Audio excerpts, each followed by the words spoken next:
এই পৃথিবীতে যতগুলো ইবাদত রয়েছে ইবাদতের জগতে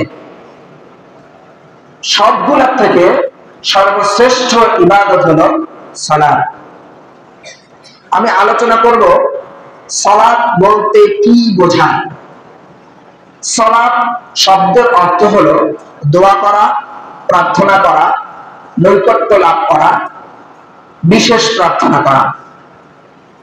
সালাত আরবি শব্দ, নামাজ হলো ফার্সি শব্দ। আমরা যদি সালাত বলি তাহলে আমরা তিনটি আরবি হরফের কারণে 3×30 নেকি পাবো, কিন্তু আমরা যদি নামাজ বলি তাহলে আমরা 1 নেকিও পাবো না। কারণ কি? নামাজ ফার্সি শব্দ, আপনাকে কে নেকি দিবে? আর আপনি যদি সালাত বলেন, এটা আল্লাহ রাসূল সাল্লাল্লাহু আলাইহি সাল্লাম বলছেন, যে ব্যক্তি আল্লাহ তাআলার কিতাবের একটি হরফ পাঠ করলো সে একটি নেকি পাইল এবং আল্লাহ তাআলা তা বাড়িয়ে 10 গুণ করে দেয়। সকলে বলি সুবহানাল্লাহ।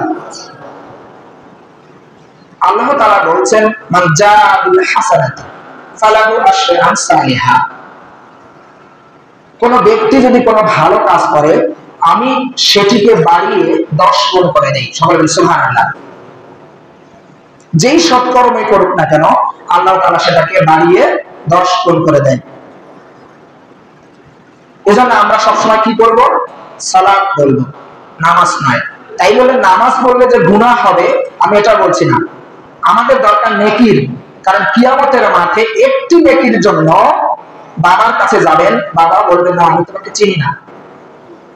বোনের কাছে যাবেন, বোন বলবে আমি তোমাকে চিনি না। অথচ একটি নেকির জন্য আপনি জান্নাতে যেতে পারছেন না। নিজের আপনজন চিনবে না, তখন আপনি একটি নেকির জন্য জান্নাতে যেতে পারবেন না। তাই আমাদের দুনিয়াতে কিসের দরকার? নেকির দরকার। দুনিয়ার জগতে যেমন টাকার দরকার, তেমনি করে আখিরাতের জন্য দুনিয়াতে আমাদের নেকির দরকার। কথা বোঝা যায় না? তার আজকে থেকে আমরা কি বলবো? সালাত বলবো।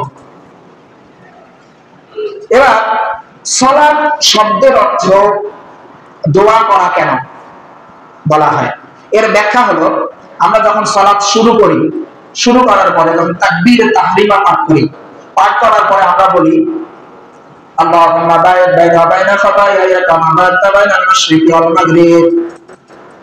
হে আল্লাহ তাআলা, আমার পাপকে এবং আমাকে এতটা দূরত্ব তৈরি করে দাও যেমন দূরত্ব হলো পূর্ব এবং পশ্চিমের। সকলে সুবহানাল্লাহ। কি দোয়া শিখিয়েছেন আল্লাহ রাসূল সাল্লাল্লাহু আলাইহি সাল্লাম। আমরা তারপরে বাক্যে বলি আল্লাহুম্মা নাক্কিনি মিনাল খাতায়া কামা নাক্কাস সাবুল আবিয়াজ মিনাদ দানাস।